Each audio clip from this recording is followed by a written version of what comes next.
नमः साथियों, स्वागत है आप सभी का आपके अपने चैनल एचपी संस्कृत में।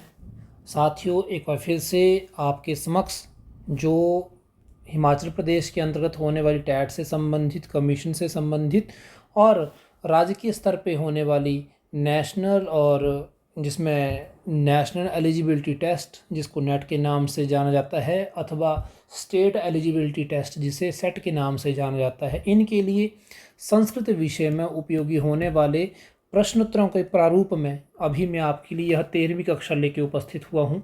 इससे पूर्व साथियों 12 भाग हम हल कर चुके हैं और हर एक में हमारी प्रश्नों की संख्या 30 के आसपास रही है।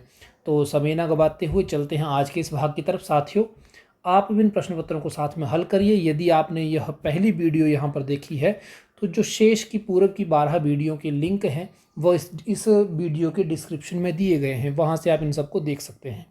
तो समय न गवाते हुए चलते हैं आज के इस भाग में।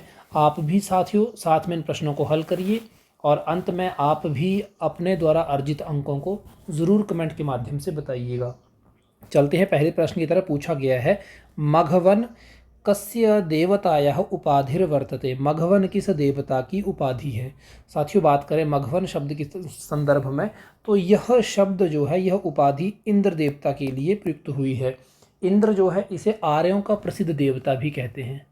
आर्यों का प्रसिद्ध देवता, इस चीज़ को आप याद रख लीजिएगा। आर्य जो है इसको प्रसिद्ध देवता मानते हैं, किसको? इंद्र को।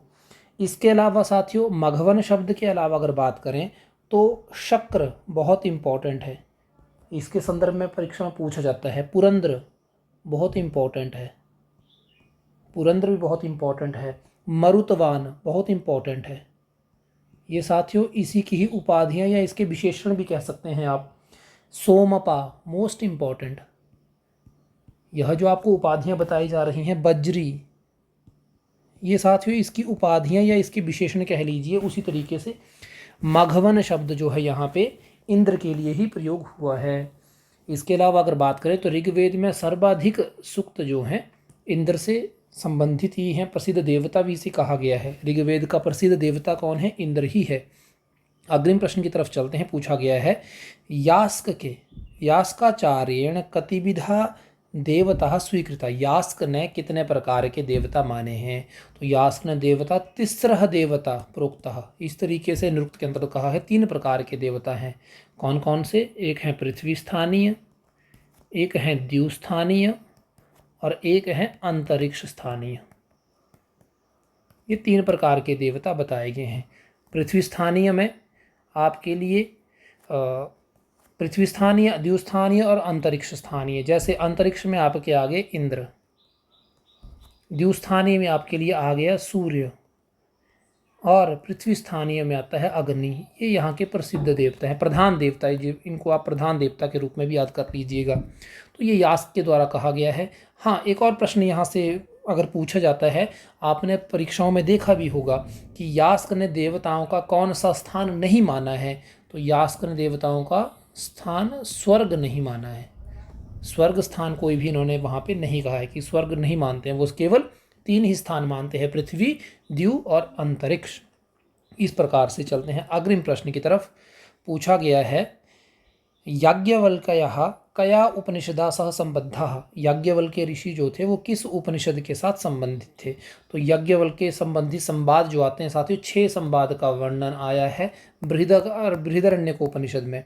वहीं पर ही याज्ञवल्क्य और जो जनक थे उनका संवाद भी आया है और गार्गी के साथ भी संवाद आदि इनका वहाँ पे आया है। तो बृहदारण्यकोपनिषद, उपनिषदों में सबसे बड़ा उपनिषद बृहदारण्यकोपनिषद ही है। ये आपने याद रखना है, जिसके अंतर्गत 6 अध्याय हैं। और ये कहाँ से लिए? तो शतपथ ब्राह्मण के अंतिम 6 अध्याय ही बृहदारण्यकोपनिषद के अंतर्गत प्राप्त होते हैं। अग्रिम प्रश्न की तरफ चलिए। पूछा गया है, अधो अंकितानाम युग्मानाम समीचीनाम तालिकाम चिनुत।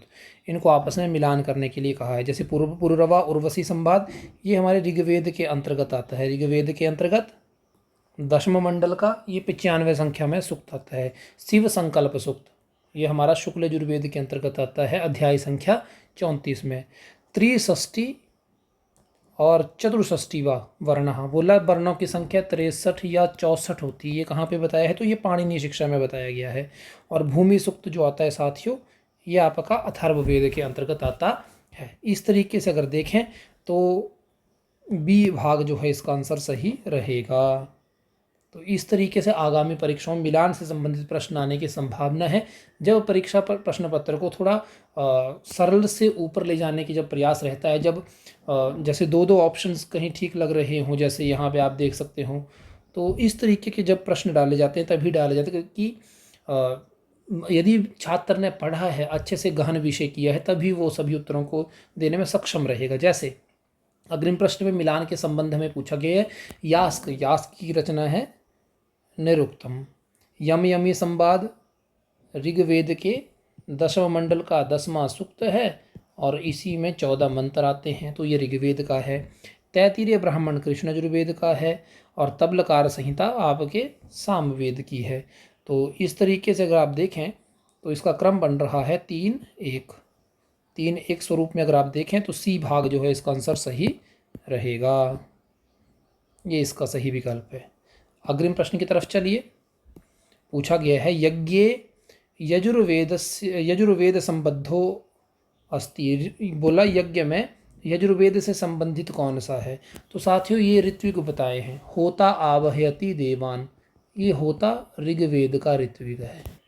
ठीक है जी। अधभर्यु, ये यज्ञ क्रियाकलाप आदि क्रियाक्रम करते हैं, ये क्रियाकलाप के लिए, तो ये यजुर्वेद के यही हैं अधभर्यु। उद्गाता गायन्ति मंत्रः, गान करते हैं, मंत्रों का गान करते हैं, ये सामवेद के हैं। और सर्वविद ब्रह्मा, निरीक्षण करने वाले हैं। तो अगर इस तरीके से हम देखेंगे तो हमसे यही पूछा गया है यजुर्वेद से संबंधित, तो इसका अधभर्यु बी ऑप्शन सही रहेगा। अग्रिम प्रश्न को देखिए। पूछा गया है त्रिष्टुप छंदांसी अक्षराणि भवन्ति, तो इसके लिए जो छंदांसी हैं, छंदांसी में आते हैं वैदिक छंद, गायत्री, औषणिक, अनुष्टुप, बृहति, पंक्ति, त्रिष्टुप और जगति।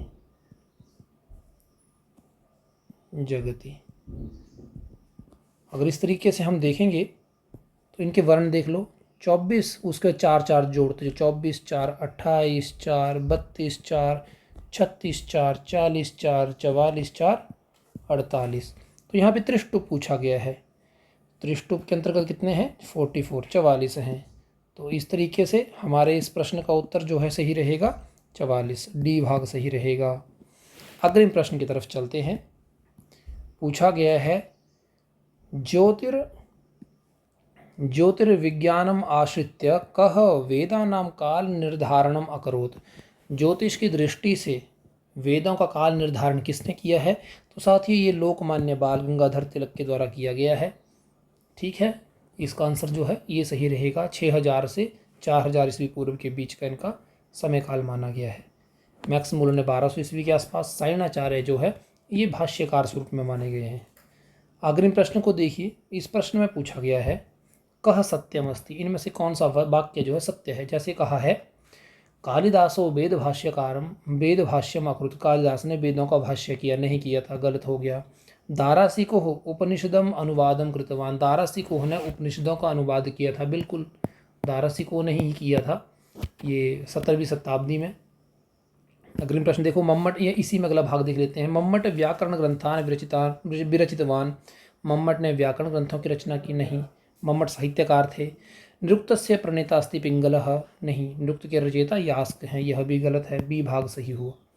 अग्रिम प्रश्न की तरफ चलते हैं। 50 उपनिषदों का अनुवाद किया था दाराशिकोह ने, किसके पुत्र थे? ये आपने, किस मुगल शासक के ये पुत्र थे? यह प्रश्न रहा आपके लिए, कमेंट के माध्यम से ज़रूर बताइएगा। अग्रिम प्रश्न में पूछा गया रक्षार्थम वेदानाम अध्येयम व्याकरणम, बोला वेदों की रक्षा के लिए ही व्याकरण जो है ये बनाया गया है, यह किसने कहा था? तो साथियों ये व्याकरण के प्रयोजन कितने थे? 5 प्रयोजन थे। किसने बताए थे? महर्षि पतंजलि ने। वहीं पे ही रक्षा, उह, आगम, लघु, असंदेह, रक्षा जो पहला था उसी के अंतर्गत ये वर्णन आता है, तो पतंजलि ने बताया है मुख्य। पिछली कक्षा में आपके लिए मैंने बताया था गौण प्रयोजन। कि व्याकरण के कितने गौण प्रयोजन है, संख्या कितनी है, कमेंट के माध्यम से ज़रूर बताइएगा। जिसको ज्ञात ना हो तो पूर्व की वीडियो जिसका लिंक डिस्क्रिप्शन में है ज़रूर देख लीजिएगा। अग्रिम प्रश्न की तरफ पूछा है, कल्प साहित्य न परिणित परिगण्यते, कि कल्प के अंतर्गत कौन सा विषय इनमें से कौन सा नहीं आता है या इनमें से कौन सी विषय वस्तु नहीं है। अब इनमें ऑप्शन है पारस्कर गृह सूत्र। अगर पारस्कर गृह सूत्र की बात करें तो ये शुक्ल यजुर्वेद का है, तो ये तो वर्णित है, ये ठीक है। दूसरा है कात्यायन स्रोत सूत्र। कात्यायन स्रोत सूत्र ये शुक्ल यजुर्वेद का है, मोस्ट इंपॉर्टेंट। एक था स्रोत सूत्र, एक था गृह सूत्र। ये शुक्ल यजुर्वेद के दो बड़े इंपॉर्टेंट है साथियों, बहुत अच्छा प्रश्न है ये। बौधायन शुल्भ सूत्र ये कृष्ण यजुर्वेद का बड़ा इंपॉर्टेंट है। और कात्यायन प्रणीतम वार्तिकम ये साथियों व्याकरण का है, और ये वेद से संबंधित प्रश्न था कल्प आदि स्वरूप में, तो डी भाग इसका आंसर सही रहेगा। इसको आपने इस तरीके से याद रखना है। अग्रिम प्रश्न है, बोला किम सत्यमस्ति, इनमें से सत्य कौन सा है। महर्षि दयानंद। महर्षि दयानंद जो थे शुक्ल यजुर्वेद के हैं, ये यजुर्वेद के हैं। महर्षि रमण, महर्षि रमण जो थे अद्वैत के थे, यह भी गलत हो गया, दो हो गए। यास्काचार्य ऋग्वेद प्रतिशाख्य के रचनाकार नहीं है, ये निरुक्त के थे। हमने जो पढ़ा था ये निरुक्त के थे या निघट्टू के थे। और पिंगल छंद शास्त्र बिल्कुल सही, ये सही रहेगा, डी भाग इसका सही रहेगा। साथियों इस तरीके से प्रश्नों को हल करिए, आपके लिए सहायता मिलेगी। साथियों एक विशेष सूचना, 7 जुलाई से पुनः शास्त्री कमीशन के संदर्भ में केवल एकमात्र अब की इस वर्ष का यह स्लॉट शुरू हो रहा है। तो यदि आप इन कक्षाओं में जुड़ना चाहते हैं तो इस दिए गए नंबर के ऊपर व्हाट्सएप के माध्यम से आप संपर्क कर सकते हैं, या अपने अनुरूप इस नंबर पे आप संपर्क कर सकते हैं, ताकि आप इस विषय में जानकारी अर्जित कर पाएँ। एक बार फिर से याद रख लीजिएगा, इस वर्ष का केवल एकमात्र यही ऑनलाइन बैच रहेगा। यदि आप चाहते हैं कि एक ही स्थान पे आपको सभी के सभी विषय वस्तु प्राप्त हो जाए, तो इस नंबर पे ऊपर आप संपर्क कर सकते हैं और आगामी कक्षाओं की जानकारी अर्जित कर सकते हैं। 7 जुलाई रविवार से यह स्लॉट शुरू हो रहा है। एक बार ही, अब की बार केवल एकमात्र ही ऑनलाइन बैच ये चलेगा। इस वर्ष का केवल एकमात्र यही स्लॉट रहेगा। तो समय ना गवाएं, शेष चलते हैं अग्रिम प्रश्न की तरफ। और इस वीडियो को साथियों उन दोस्तों तक ज़रूर पहुंचाएं जो आगामी परीक्षाओं की तैयारी कर रहे हों। अगले प्रश्न को देखिए, पूछा गया है, महर्षि पतंजलि अनुसारेण ऋग्वेदस्य शाखा सन्ति। पतंजलि के अनुसार ऋग्वेद की शाखाएं कितनी हैं। तो साथियों 21 शाखाएं हैं। वर्तमान में प्राप्त कितनी होती हैं, 5 होती हैं। Most important question. अग्रिम प्रश्न है, पूछा गया है, सांख्य मते सूक्ष्म शरीरे कति अव्यवाहा संति, कि सांख्य के अनुसार सूक्ष्म शरीर के कितने अवयव हैं। तो साथियों सांख्य के अनुसार अवयवों की संख्या 18 है। अगर ये प्रश्न पूछा जाए कि सूक्ष्म शरीर इसके अनुसार पूछा है वेदांत के अनुसार, तो वहाँ पे 17 ऑप्शन सही रहेगा। अग्रिम प्रश्न पूछा गया है, अधो निर्दिष्टेषु अवैदिक शास्त्रम किमस्ति, इनमें से अवैदिक कौन सा है। अवैदिक अर्थात नास्तिक। अवैदिक उसी को कहते हैं जो वेदों की सत्ता को नहीं मानते, अर्थात नास्तिक। तो जैन दर्शन नहीं मानता है, शेष सभी मानते हैं। जैन, बौद्ध और चारवाक नहीं मानते हैं। तत्त्वम असि, यह जो किस प्रकार की लक्षणा है, तो ये है जहदा जहद लक्षणा, जिसको भाग लक्षणा के नाम से भी जाना जाता है। भाग लक्षणा जो आत्मबोध करवाने वालों में है, भाग लक्षणा के नाम से भी इसे जाना जाता है। अग्रिम प्रश्न देखिए, पूछा गया है, परमाणु विशेषयोः कः संबंधः। परमाणु विशेष के बीच में क्या संबंध है। तो ये शब्द रूप संबंध है, जिसको समवाय कहा जाता है। तो इसका सी स्वरूप जो है, सी ऑप्शन सही रहेगा। अग्रिम प्रश्न देखिए, पूछा गया है, अधो निर्दिष्टेषु अलौकिक सन्निकर्षः केन न स्वीकृतः, किसने अलौकिक सन्निकर्षों को नहीं माना है। तो साथियों जो न्याय और वैशेषिक से इतर होंगे, तो अन्नम भट्ट भी हैं, केशव मिश्र भी हैं, जगदीश भी हैं, विश्वनाथ नहीं है। तो ए ऑप्शन इसका सही रहेगा। इन्होंने अलौकिक सन्निकर्षों को नहीं माना है। अलौकिक सन्निकर्षों की संख्या 3 है। ठीक है, ज्ञानज और योगज और एक और आता है, वो कमेंट के माध्यम से आप बताइएगा कौन सा है। अग्रिम प्रश्न को देखिए, पूछा गया है, केवलान्वेयी केवलान्वेत्वम किम अस्ति, केवलान्वयी कहाँ पे आता है इसका वर्णन, तो साथ ही इसका आता है अत्यंताभाव में। अत्यंताभाव, केवलान्वयी कहाँ है, अत्यंताभाव इत्यादि इस विषय में इसका वर्णन आता है।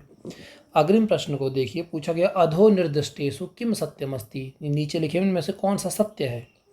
जैसे पूछा गया न्याय मते अप्रमाण्यम स्वतोग्रह्यम, नहीं, न्याय में ये दोनों ही प्रमाण्य जो है स्वतः रूप में प्रमाण्य और अप्रमाण्य को लिया जाता है, ये गलत हो गया।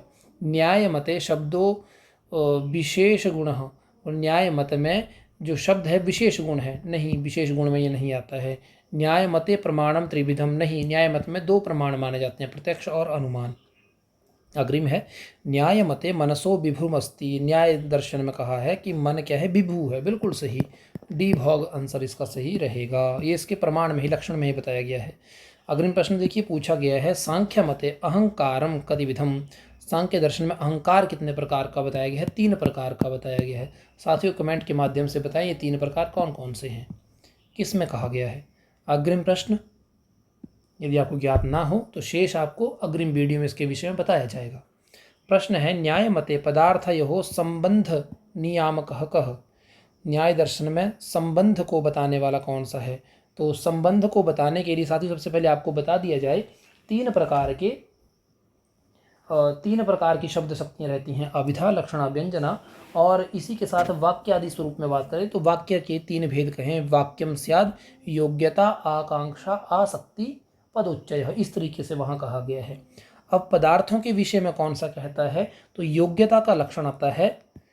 योग्यता के लक्षण में कहा है पदार्थानाम परस्परः बाधा भाव, तो यहाँ पे पदार्थों के स्वरूप में ही पूछा गया है, तो पदार्थों के संबंध में बताने वाला योग्यता ही है, पदार्थानाम परस्पर बाधा भाव। अगला आकांक्षा का प्रमाण है परदितिपरया अवसान विरह, और आसक्ति क्या है, आसक्तिर बुद्धिर विच्छेद, तो योग्यता के बीच में ही लक्षण आता है पदार्थानाम परस्पर बाधा भाव। अग्रिम प्रश्न को देखिए, पूछा गया है मंगलाचरणम कतिविधम भवति, मंगलाचरण कितने प्रकार का होता है। साथियों जिन्होंने एचपी संस्कृत के माध्यम से पूर्व में कक्षाएं लगाई होंगी उनके लिए ये प्रश्नावली मैं कह सकता हूँ 80 to 85% या 90%, और कुछ प्रश्न तो ऐसे हैं, कुछ जो सीरीज ऐसी हुई वो तो 100% तक पूरे करवाएगी। शेष 1 या 2 प्रश्नों का विकल्प हर स्थान पर रहता ही है, क्योंकि कोई भी व्यक्ति सर्वगुण संपन्न तो हो नहीं सकता है। लेकिन इतना विश्वास जरूर है कि जिन अभ्यर्थियों ने अभी तक एचपी संस्कृत के माध्यम से कक्षाएं लगाई होंगी वो इन क्वेश्चनों को कर रहे होंगे, तो मेरा विश्वास है वो ज़रूर इन प्रश्नों को करने में सक्षम हो पा रहे होंगे। मंगलाचरणम कतिविधम, मंगलाचरण कितने प्रकार का हो, 3 प्रकार का होता है।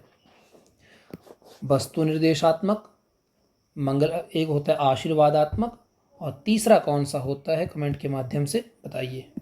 अग्रिम प्रश्न की तरफ चलिए, पूछा गया है यहाँ पे मिलान करने के लिए कहा गया है माठर वृत्ति। साथियों माठर वृत्ति जो आती है सांख्य सूत्र के ऊपर आती है। अच्छा, अगर इस प्रकार से ए का 3 ऑप्शन हुआ तो सीधा सीधा यहाँ से हमारा एलिमिनेशन मेथड से ही बन जा रहा है, यह ऑप्शन इसका सही रहेगा। लेकिन आपको बता दिया जाए जैसे भारद्वाज वृत्ति है ये वैशेषिक दर्शन के ऊपर है, विश्वनाथ जो है न्याय सूत्र पे, और भोजराज की जो है योग सूत्र के ऊपर है, तो इस तरीके से बी भाग ही इसका ऑप्शन सही रहेगा। अग्रिम प्रश्न देखिए, पूछा गया है अधो निर्दिष्टेषु किम सत्यमस्ति, नीचे लिखे कौन सा वाक्य सत्य है। तो यहाँ पे ये सांख्य दर्शन से प्रश्न आया है जिसमें सीधा सीधा यहाँ पे ही श्लोक दिख जा रहा है हमें, अतत्वतो अन्यथा प्रथा विवर्त और सतत्वतो विकार, ये सूत्र आता है, सतत्वतो विकार बनता है और अतत्वतो विवर्त बनता है, तो इस तरीके से सी भाग इसका ऑप्शन सही रहेगा। अग्रिम प्रश्न को देखिए, पूछा गया है गुण संज्ञा विधायक सूत्रम वर्तते, गुण संज्ञा बताने वाला तो आदेंग गुण, और गुण संधि करने वाला तो आद गुण, ये संधि करने वाला है, ये संधि करने वाला है। अपरिक्त संज्ञा वर्तते, अपरिक्त एकाजनांग, एकाल प्रत्यय, ए ऑप्शन इसका सही रहेगा। संज्ञा प्रकरण से इस उत्तर में क्वेश्चन आए हैं ये वाले। अग्रिम प्रश्न देखिए, पूछा गया है नदी संज्ञक शब्द नास्ति, इनमें से नदी संज्ञक शब्द कौन सा नहीं है, यह यहाँ पे पूछा गया है। नदी संज्ञा बताने के लिए है यूस्त्राख्यो नदी, सूत्र आता है यूस्त्राख्यो नदी, ई और ऊ से संबंधित, तो यहाँ पे ई ऊ ई यहाँ पे हलंत्यमादि स्वरूप में है, तो इस तरीके से सी ऑप्शन नहीं है पूछा गया। इनमें से कौन सा नहीं है, तो सी नहीं है।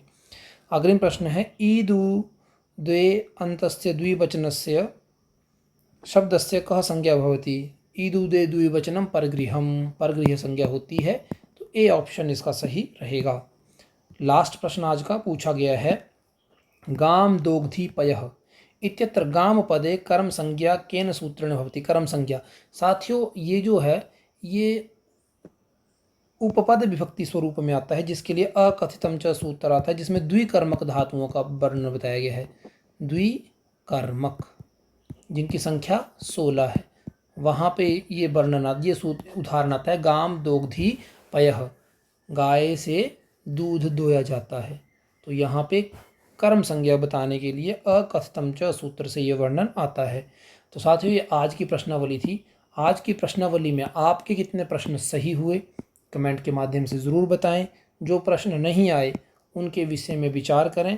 शेष जो HP संस्कृत के माध्यम से अभी कक्षाएं संचालित हो रही हैं उनके लिए साथियों विशेष सूचना है, 7 जुलाई रविवार से कक्षाएं संचालित हो रही हैं। जो कक्षाओं में जुड़ना चाहते हैं वो इस नंबर के ऊपर संपर्क कर सकते हैं। शेष यदि आपकी किसी प्रकार की क्वेरी हो तो यहाँ पे आप संपर्क कर सकते हैं। इस वीडियो को उन दोस्तों तक ज़रूर पहुँचाएं जो इस विषय से संबंधित कक्षाएं अर्जित करना चाहते हैं। यह एकमात्र इस वर्ष का ऑनलाइन स्लॉट रहेगा साथियों। नमो नमः।